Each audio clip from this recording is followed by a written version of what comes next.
A hearing for the resentencing of convicted killers Eric and Lyle Menendez will take place next week. A Los Angeles judge has cleared the way for the proceedings to move forward, despite the LA County District Attorney's attempt to stop it. The brothers were convicted of murdering their parents more than 35 years ago. The relatives say that they have admitted guilt and apologized. There's no way for us to predict how next week is going to go. We have great faith in the system. We have great faith that justice is going to prevail. We have great faith that this judge is acting based on the law. So that gives us hope because they've certainly earned it. With me is former federal prosecutor Neama Rahmani. Really appreciate your time, Neama.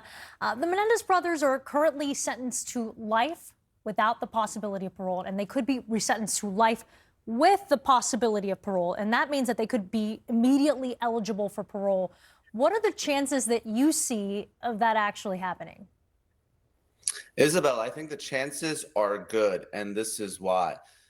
Yesterday's hearing was an important procedural hurdle because Nathan Hochman, the current district attorney's predecessor, George Gascon, initiated resentencing. And under California law, it's not something the defense can do. A prosecutor or a judge has to initiate that resentencing request. Well, when Hochman took over, he tried to rescind or pull back that request. And the judge says, whoa, that's too late. The train has already left the station. So next week, we're actually going to get into the substance of the resentencing. And like you said, if they get sentenced to something like 50 to life, which is what George Gascon recommended, the brothers would be immediately eligible for parole because they're youthful offenders. And under California law, if you serve half your sentence or 25 years, you're up for parole. And of course, the brothers have been in for 35 years. And Governor Newsom has already started that parole process by asking an expert whether the brothers pose an unreasonable risk to the public. So there's a very real possibility that Eric and Lyle Menendez are before the parole board in a matter of months. Yeah, this can all unfold very quickly here. The LA County District Attorney issued a statement after the hearing, which reads in part, until the Menendez brothers finally come clean with all their lies of self-defense, suborning, and attempting to suborn perjury, they are not rehabilitated and pose an unreasonable risk of danger to the public safety. Now, their family says that's not true. What do you make of this push and pull between the DA, his predecessor, and the Menendez family? Nathan Hochman came out pretty aggressively, both outside the courtroom at a press conference and then his deputy yesterday inside the courtroom, saying that the brothers have not accepted responsibility because they lied about how the murders happened, saying that first it was a mob hit and then that their father, Jose, was sexually assaulting one of their girlfriends, and how the story has changed over time.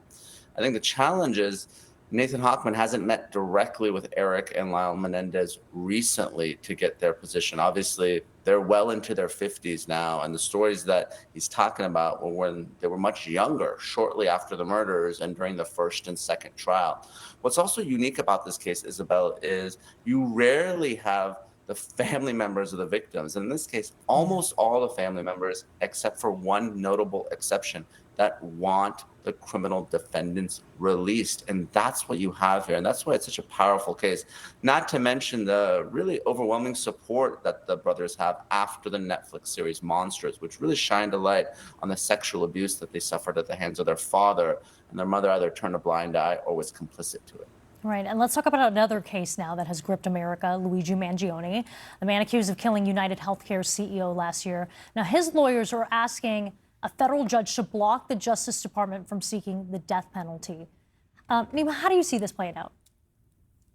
I think it's going to be tough, but here's another case where you have someone accused of murder, not convicted of murder like the Menendez brothers, but someone who's been charged with murder that has a lot of public support. So when you're talking about the defense that his lawyers are raising here, it's really a political prosecution or a selective prosecution defense, because the feds came in and they charged him with murder on top of state prosecutors, and they're seeking the death penalty. Isabel, that rarely happens where you have parallel or subsequent state and federal prosecutions. In fact, the DOJ has an internal policy where they say, you know what, unless there's a compelling federal interest that isn't vindicated in the state case, we're not going to get involved. That's why, aside from George Floyd or Ahmaud Arbery, you normally don't see this. But obviously, This is a new DOJ, and what they're doing is in blue states like New York, where they don't have the death penalty, you're going to see the feds step in more and make these types of charges and bring death penalty cases, capital cases. So what the defense has to do to prove that political prosecution is to show that it was motivated for a constitutionally prohibited reason. That is a very hard burden or hurdle for the defense to meet. We saw Donald Trump raise it unsuccessfully. We saw Hunter Biden raise it unsuccessfully.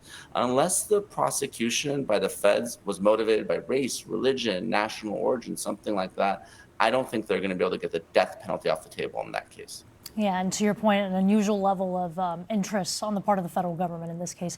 I want to move on to Brian Kohberger. He's accused of stabbing 4 Idaho college students back in 2022. We're expecting a decision on what evidence can or cannot be used, including his upcoming trial. If you can keep it short here, Neama, how do you see this playing out? What do you see happening here? Well, the defense has a lot that they need to exclude, and the key evidence here, of course, is the DNA on the knife sheath that was found at the scene. They're admitting that it was Kohberger's DNA, and they're going to argue that it was transferred or planted. But there's a lot of other evidence that's potentially problematic, including surviving roommate Dylan Mortensen, who described him having bushy eyebrows, the infamous bathroom selfie the day after the murders, his Amazon purchase of the knife sheath and the knife, and of course the search history after the murders. So the defense has its hands full. They're going to try to exclude some of this evidence. If not, they have a real uphill battle when that trial starts in August. A lot happening in the judicial system. Neama Rahmani, appreciate your time. Thanks, Isabel.